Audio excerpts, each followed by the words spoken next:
नमस्कार मंडळी. आज 23 ऑक्टोबर. तुम्हा सर्वांना भाऊबीजच्या शुभेच्छा. आजचा तुमचा दिवस मन प्रसन्न व आनंदी जाव.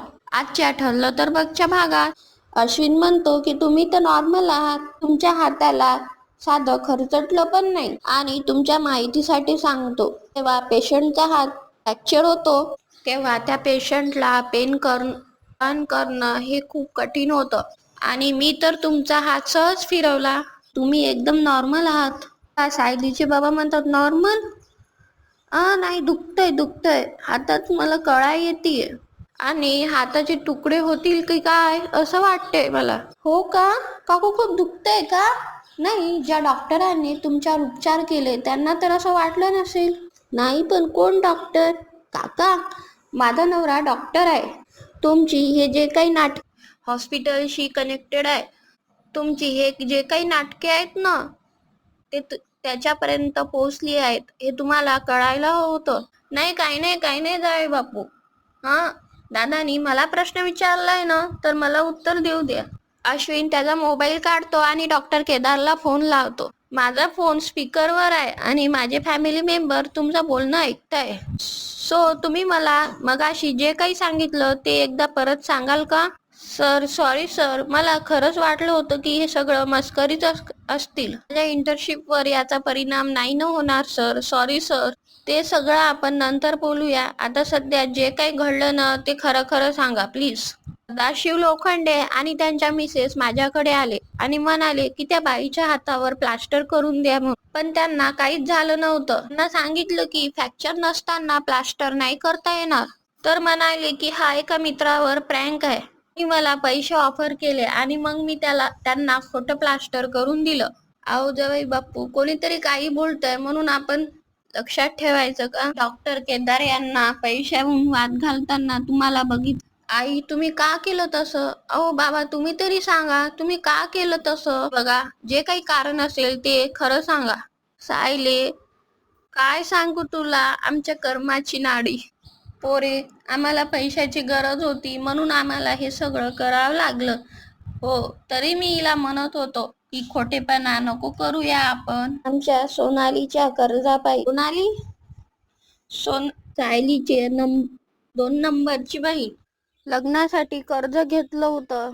सुखच नाही हो आमच्या बाकीच्या पोरीच्या नशिबात. सायलीच्या तिने घरासाठी कर्ज घेतलं होतं आणि आता तो गुंड धमक्या देत आहे. बिचारी आमची सोनाली कर्ज नाही फेडू शकली हो.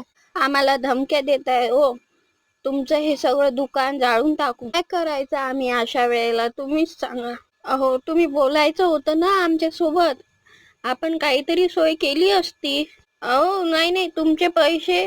अहो, असला भयंकर विचार आमच्या मनात यायचा नाही. काय ग? हो, तुम्ही सगळे आमचं इतक्या प्रेमाने करताय आणि कुठल्या तोंडाने लेकीकडे आणि जावयाकडे पैसे मागायचं आणि सांगायचं त्यांना की आम्हाला पैसे द्या म्हणून, जावाई म्हणून हात पसरायला नको म्हणून आम्ही हेच पैसे मागायचे नाहीत म्हणून तुम्ही ऍक्सिडेंटचं कारण सांगितलं. अर्जुनने तुमच्या हाताच्या ट्रीटमेंटसाठी जे पैसे दिले होते ते तुम्ही कर्ज फेडायसाठी वापरले. ताई, खरंच सांगतो, आमच्याकडे दुसरा काही नव्हता हो. बाबा, तुमचा मार्ग योग्य नव्हता. तुम्ही असं नव्हतं करायला पाहिजे. हे काय गरज होती तुम्हाला? कल्पना सायलीला अडवते. हे बघ सायली, काय झालं ते झालं आता. तुम्ही पुन्हा तेवढ्यातच प्रिया म्हणते, एक मिनिट झालं ते झालं नाही, म्हणजे माझ्याकडून एक छोटीशी चूक झाली, मरेपर्यंत फाशीची शिक्षा सुनावली जाते. मग हिच्या आईने तर खोटा ऍक्सिडेंट उभा केला, खोटं प्लास्टर घातलं, साठी तुमच्याकडून पैसे उकळले आणि इतक्या थापा मारल्या. तरी झालं ते झालं. मी तुला मध्ये पडण्याची काही गरज नाहीये. अशी कशी गरज नाहीये? अशी कशी गरज नाही? माझी बायको तर बोलणार. मी सगळे सुभेदार स्वतःला खूप न्यायी समजताना, मग आता तन्वी खोटं बोलली म्हणून तुम्ही तिला घराच्या बाहेर काढलं. मग या दोघांच्या गुन्ह्याला तुम्ही काय शिक्षा देणार आहात सांगा? अश्विन, तू कुठलाही संबंध कुठेही जोडू नकोस. तो काहीही चुकीचं बोलत नाहीये बाबा. या दोघांना जी शिक्षा व्हायला हवी, जी या घरच्या सुनेला झाली होती. माझा हात धरून मला फरफरट बाहेर काढलं होतं ना, तर ही मैनावती आणि तिच्या या नवऱ्याला हात धरून फरफटत बाहेर काढणार आहे. अगं काय बोलतेस तू हे? अश्विन, तुझ्या बायकोला सांग, हे सायलीचे आई वडील आहेत, यांच्याशी असं बोलायचं नाही. ती कुणाचं काहीच ऐकणार नाहीये. फ्रॉड माणसांना मी घराबाहेर काढणार. पैशासाठी नाटकं चालू आहेत ना यांची. ही मुलगी तसेच आई बाबा दोघेही चालते वा, असं म्हणून प्रिया घराच्या बाहेर हाकलते आणि परत मागे वळून सुद्धा बघायचं नाही. तर मंडळी, आपल्या सगळ्यांची लाडकी म्हणजे पूर्णा आजी आलेली आहे. पूर्णा आजी सायलीच्या आईला उचलते आणि प्रियाच्या कानाखाली वाजवते. हे सुभेदारांचं घर आहे. इथे मोठ्यांचे पाय धरले जातात, तोडले जात नाही. पुन्हा असं वागलीस तर मी आणि माझ्या दोन्ही सुना मिळून तुला घराबाहेर काढू आणि मागे वळूनही पाहणार नाही. सायली पूर्णा आजीला समजायचा प्रयत्न करते की पूर्णा आजी, अहो माझ्या आई बाबाला ने मला सगळं दिसलंय सायली, पण ही पूर्णा आजी जिवंत असेपर्यंत तुझ्या आई वडिलांचा अपमान इथे होऊ शकत नाही. मैनावती, सदाशिव, घरात या. चला सगळे घरात. पूर्णा आजी, अगं तुला माहित नाहीये तन्वी, तुझ्याकडून आता कसल्याच अपेक्षा उरल्या नाहीयेत. पण तरीही प्रत्येक वेळेला तू खालची पातळी कशी गाठू शकतेस? तुला काय वाटलं मी घरात नाहीये म्हणून तू मन वाटेल तसं वागशील? तू मोठ्यांचा मान ठेवत नाही हे मी आधीच बघितलं होतं.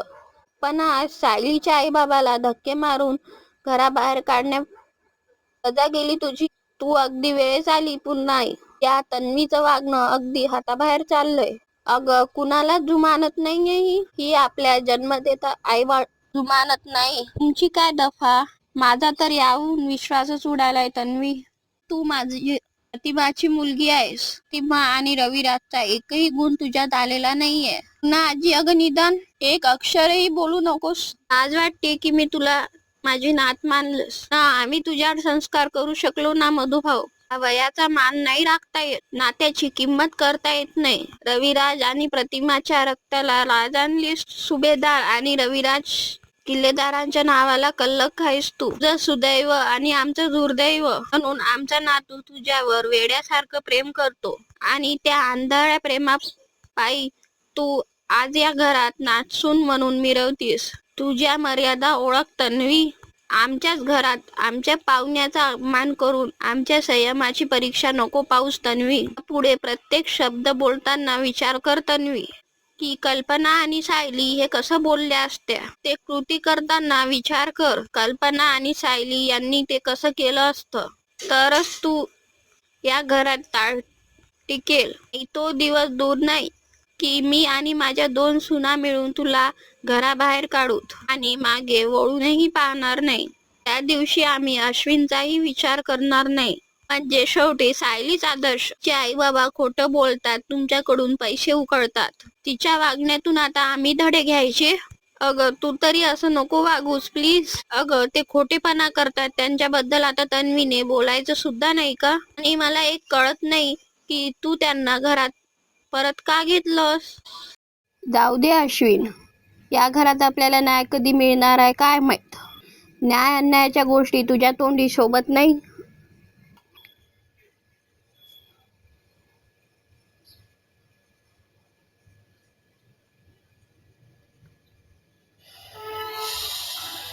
जी कोर्टात 2 वर्ष सतत खोटं बोलते.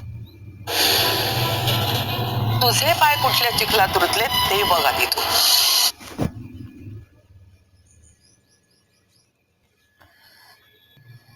तुझे पाय कुठल्या चिखलात रुतले ते बघ आधी तू.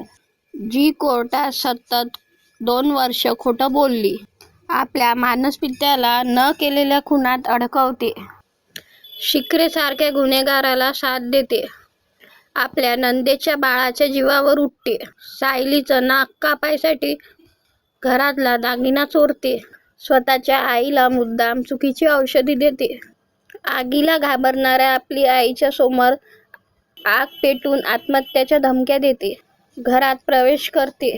तिनं या अन्नपूर्ण सुभेदाराला न्याय शिकवू नये. आता आपल्या खोलीत जा आणि शांतपणे विचार कर की तुझं वागणं कुठं चुकतंय. आणि यापुढे आता वावरताना नजर खाली ठेवायची, कारण मी या घरात आली. तन्वी तिच्या खोलीत खूप रागावलेली असते. अश्विन तिला म्हणतो, तन्वी, तू जे काही केलंस ना ते अगदी करेक्ट केलं. त्या सायलीच्या आईबाबाची लायकी नाही आहे आपल्या घरात राहायची. पण उपयोग काय झाला? शेवटी ती सायलीच जिंकली. ऐन वेळेवर पूर्ण आजी आली म्हणून तिने आपल्यालाच आपली किंमत दाखवून दिली. आणि जे नको आहेत ते मानाने राहत आहेत आणि आपण थोबाडीत मारल्यावानी बसलोय रूममध्ये. मी खरंच थोबाडीत खाल्ली Ashwin. I am sorry Tanvi, खरंच सॉरी. मला नाही थांबवता आलं ते. तुला लागलं का तन्वी? अश्विन, अरे गालापेक्षा मनावर वळू उमटतात. तर प्रेक्षकांनो, पुढील भागात सायली सगळ्यांना म्हणते की तुम्ही सगळेजण बाहेर व्हा, मी आईबाबांना आणते, ते गेस्ट रूम मध्ये आहेत ना. एकीकडे सायलीचे आईबाबा विचार करतात की आता आपण जास्त दिवस इथे टिकू नाही शकणार असं वाटतंय मला. आता आपण लवकरात लवकर मोठा दल्ला मारायला हवा. तेवढ्यात सायली येते. एकीकडे प्रिया सुद्धा विचार करत असते की एक संधी गेली म्हणून काय झालं अश्विन? या सायलीच्या खोटारड्या या घरातून निघून जातील. या घाणेरड्या माणसांना मी आपलं घर पोचू देणार नाहीये. मी असं काहीतरी करेल ना की ते सायलीचे आई बाबा या घरातून निघून जातील. व्हिडिओ आवडला असेल तर लाईक करा, सबस्क्राईब करा. भेटूया पुढील भाग.